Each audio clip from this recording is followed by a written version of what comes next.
Dans le cône sud de l'Amérique du Sud, il existe une région appelée le Grand Chaco, qui s'étend sur plusieurs pays et où l'on peut trouver différentes biosphères, telles que des forêts humides, des régions arides, des montagnes et des jungles tropicales. C'est dans cet environnement que vit la grenouille singe-acier, un amphibien qui s'est répandu sur une grande partie de cette région. Le Grand Chaco couvre le nord de l'Argentine, la Bolivie, une partie du sud du Brésil et une vaste étendue du Paraguay. Il possède une superficie de 1 144 520 km², ce qui en fait l'une des plus grandes biosphères de la planète, connue pour être une terre de jaguars. Cependant, nous parlerons ici uniquement de la grenouille singe-acier. Cet amphibien appartient à l'ordre des anoures et adopte un mode de vie arboricole. Il fait partie du genre Philomedusa, caractérisé par la production d'une sécrétion cireuse qui réduit la perte d'eau. Cela est possible grâce à l'huile hydrophobe qu'il sécrète, empêchant l'évaporation des liquides et lui permettant ainsi de s'adapter aux climats arides. La grenouille singe-acier est arboricole et se retrouve rarement au sol, car elle satisfait presque tous ses besoins dans les arbres. Elle est de petite taille, atteignant entre 5 et 7 cm de longueur. Son corps présente une couleur verte brillante et un ventre blanc avec des motifs distinctifs. Ses pattes sont conçues pour l'escalade, avec des doigts allongés sur ses 2 paires de membres. Les pattes avant possèdent 4 doigts et les pattes arrière en ont 5. L'extrémité de chaque doigt est plus bulbeuse que le reste, en raison de la présence de glandes produisant des substances lipidiques qui l'aident à adhérer aux surfaces escarpées, facilitant ainsi ses déplacements dans les arbres. C'est pour cette raison que la plupart des grenouilles arboricoles ont les extrémités des doigts arrondis, tandis que les espèces terrestres ou aquatiques présentent d'autres formes adaptées à leur mode de vie. Cette adaptation arboricole influence également sa reproduction. Elle pond ses œufs sur les feuilles des arbres, qu'elle plie pour former un cône retenant l'humidité de l'eau accumulée.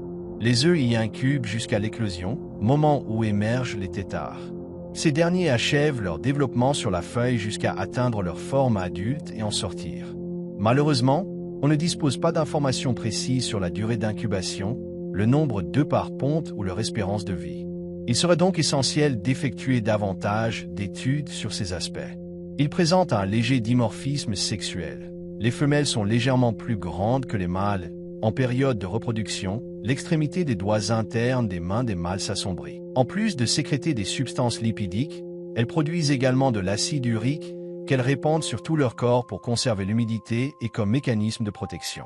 De plus, elles génèrent des peptides aux propriétés défensives.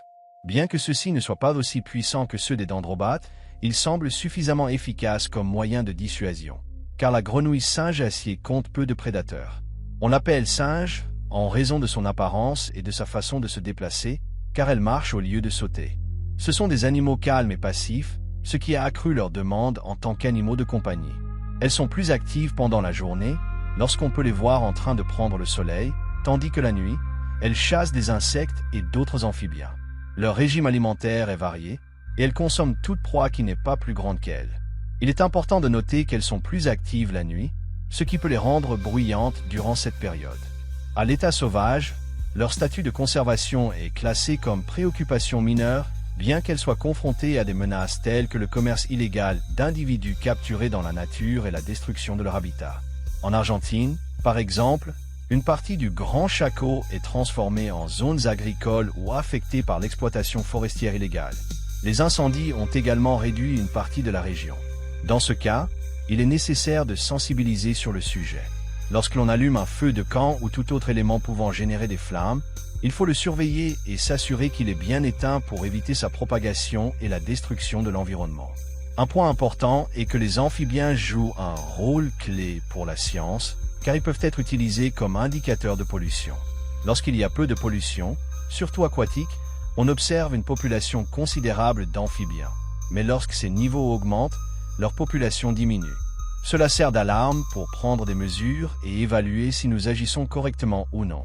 Un amphibien très coloré et rare, qui nécessite davantage de recherche et qui peut être une fierté pour les pays qui l'hébergent, est la grenouille singe-acier. J'espère que cette vidéo vous a plu. Si c'est le cas, mettez un j'aime et partagez-la afin que davantage de personnes découvrent cette chaîne. Je vous laisse mes réseaux sociaux pour que nous restions en contact et que je puisse y faire les annonces importantes concernant la chaîne. Si vous êtes nouveau, je vous invite à vous abonner. Merci beaucoup d'avoir regardé cette vidéo. On se retrouve bientôt.